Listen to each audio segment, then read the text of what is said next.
sweet like a buttercup. You're a Barbie doll.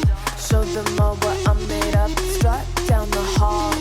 Won't stop till I get enough. Okay, so you sent over a fascinating stack of articles about this whole Gulf of America idea. President-elect Trump wanting to rename the Gulf of Mexico. So let's dive into what's really going on here. What's really fascinating about this is that it's more than just like a name change. It really gets into questions of like power and symbolism and international relations. Yeah, renaming a gulf isn't like renaming a street, you know? It's not just a symbolic gesture, right? Right. It touches on resource rights and environmental concerns and even people's sense of identity and history in the region. It almost feels like a throwback to like another era. I mean, didn't we stop renaming places after conquests like centuries ago? You're hitting on something really important.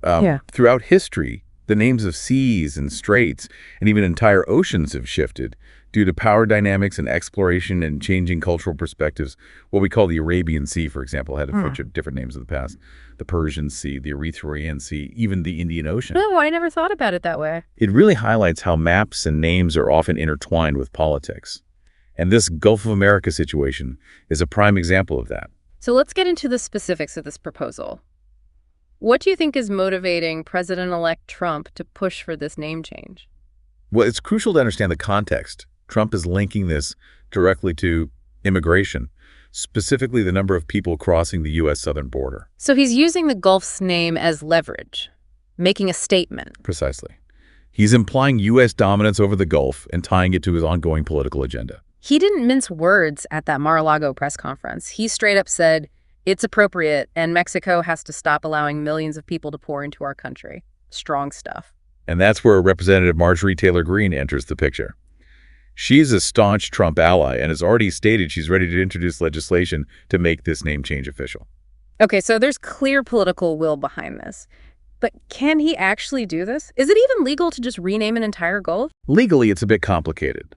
Trump can't unilaterally rename the Gulf internationally. However, he could pressure U.S. governmental agencies to adopt Gulf of America. So a sort of lead-by-example approach, hoping others will follow. That seems unlikely. It does raise some interesting questions about how much power a name actually holds. Can changing a name really shift perceptions of ownership or control? It's almost like a form of symbolic conquest, isn't it? Claiming not just the land, but the very language we use to describe it. Exactly. And that's why this move has sparked so much debate. It touches on deep-seated issues of national identity and historical grievances, and even the legacy of colonialism in how we name and map the world. Speaking of colonialism, I can't help but think about how many places around the world have been renamed throughout history, often by force. Like how many indigenous place names were erased and replaced with those of colonizers. You're absolutely right. And there are also situations where a change in political power led to a renaming, like when Constantinople became Istanbul. It's a reminder that maps and names aren't static. They reflect the power dynamics and cultural shifts of their time. And this whole Gulf of America proposal shows us how those dynamics are playing out right now. Now, if you look at the legal side of things, there's another layer to consider: international bodies, like the International Hydrographic Organization. The what now? They have guidelines for naming bodies of water. This move could put the U.S. at odds with them and create confusion in areas like international shipping or scientific research. It's already making my head spin. Imagine trying to coordinate a search and rescue mission when two countries are using different names for the same body of water. Exactly. And that's just the tip of the iceberg. So what are some other potential consequences we could see if the U.S. actually follows through with this? Well beyond the potential diplomatic clashes, there are economic implications to consider. Will businesses and investors be hesitant to engage in a region with a contested name? Think about it. You're a seafood distributor.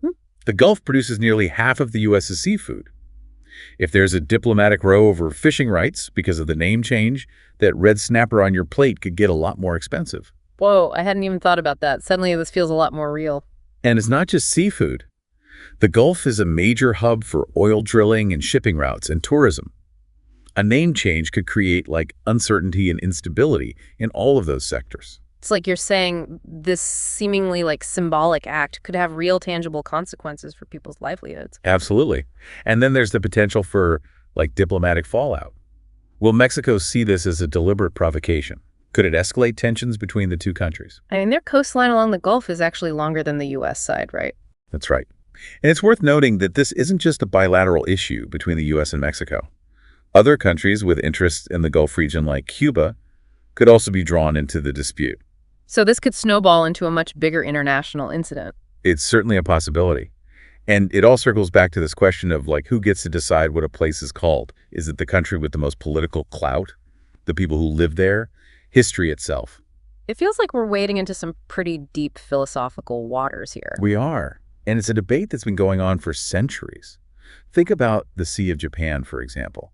Some argue for calling it the East Sea, reflecting a Korean perspective and challenging Japan's historical dominance in the region. So even something as seemingly straightforward as a name on a map can become a battleground for competing narratives. Exactly. And that's why this Gulf of America proposal is so fascinating. It forces us to confront these uncomfortable questions about power and identity and the stories we tell ourselves about the world. Okay, so let's say for a moment that President-elect Trump does manage to get U.S. agencies to use this new name. What happens next? What should we be paying attention to? The key thing to watch is how Mexico responds. Will they engage in a war of words, or will they take more concrete actions to assert their claim to the Gulf? Could they retaliate by renaming something on their side, like, I don't know, Rio Grande to Rio Grande de Mexico? It's not outside the realm of possibility. We could see a sort of tit-for-tat renaming spree, which would just add to the confusion and tension. And what about the international community? Will other countries be pressured to take sides, or will they try to stay neutral in this name game? That's another big unknown. Some countries might side with the U.S. for political reasons, while others might see this as an unnecessary provocation. And then there are organizations like the UN which might be called upon to mediate the dispute. This is making my head spin. It feels like we're on the edge of a geopolitical domino effect. One name change setting off a cascade of reactions and consequences. And that's the thing about geopolitics. It's incredibly complex and unpredictable.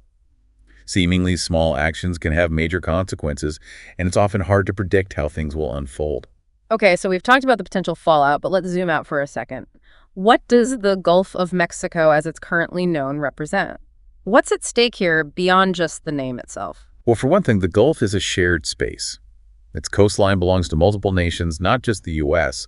It's also an incredibly important economic zone, as we discussed, with vital fishing grounds and oil and gas reserves and shipping routes. And we can't forget about the environmental aspect. Pollution, hurricanes, those impact everyone along the Gulf, regardless of what we call it. Exactly. These are issues that demand cooperation, not division. And that's why this name change proposal was so concerning to many people. It feels like a step in the wrong direction. So in a way, the Gulf of Mexico represents the interconnectedness of our world, the need for collaboration, and the shared challenges we face. Precisely. Yeah. And a name change, even if intended as a symbolic gesture, could undermine that sense of shared responsibility and cooperation. This has been a really eye-opening conversation. You've given me a whole new perspective on something I thought was just a headline-grabbing stunt. And I think that's the power of these deep dives, to dig beneath the surface and explore the deeper meaning and implications of seemingly simple things. You know, this whole thing reminds me of when I was a kid arguing with my brother over who owned the TV remote. Except this is on a global scale. Who gets to control the narrative, the language we use to describe our world? That's a great analogy. And it highlights the fact that these disputes are often about more than just the thing itself. They're about power and perception and the stories we tell ourselves about who owns what. It makes you wonder what other seemingly innocuous symbols or labels are carrying hidden meanings and shaping our perceptions of the world around us. That's a fantastic question. And it reminds us to be critical thinkers, to question the assumptions baked into the language we use, and to always be aware of the multiple perspectives that exist. This has been a truly fascinating deep dive, but before we wrap up, I'm curious to hear more about those historical examples you mentioned earlier. You said there are other cases where bodies of water have been renamed. Absolutely. Throughout history, the names of seas and straits, even entire oceans, have shifted due to power dynamics, exploration, and evolving cultural perspectives.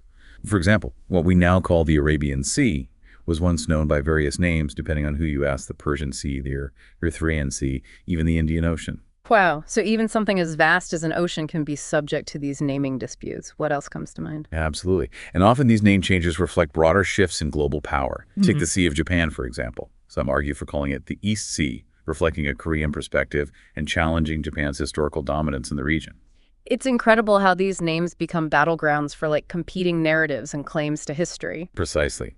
It makes you wonder what other examples you can think of where geography and politics collide in the naming of our world. It's like we're peeling back the layers of a map and uncovering all these hidden stories and power struggles. That's a great way to put it. Yeah. And it reminds us that maps and names aren't just neutral tools for navigation. Mhm. They're products of human history and culture and, yes, even politics. So as we wrap up this deep dive, I'm left with this lingering question. Is there ever a truly objective name for a place? Or is it always going to be influenced by who's telling the story? That's the million-dollar question, isn't it? Yeah. And I think the answer lies in recognizing that maps and names are not neutral tools. Oh. They are products of human history and culture and, yes, even politics. So maybe the real takeaway here is to be more aware of the stories behind the names, the hidden power dynamics, and the multiple perspectives that shape our understanding of the world around us. Absolutely. Because when we start to see those layers, we become more informed and more critical and more engaged citizens of this complex, ever-changing planet we call home. Well said. This has been a truly fascinating deep dive, and for our listeners, keep exploring. There are countless stories hidden in the names on our maps just waiting to be discovered. Sound the alarm. I'm coming up. We'll have a ball. I'm sweet like a buttercup. You're a Barbie doll. Show them all what I'm made of. Strut down the hall. Won't stop till I get enough.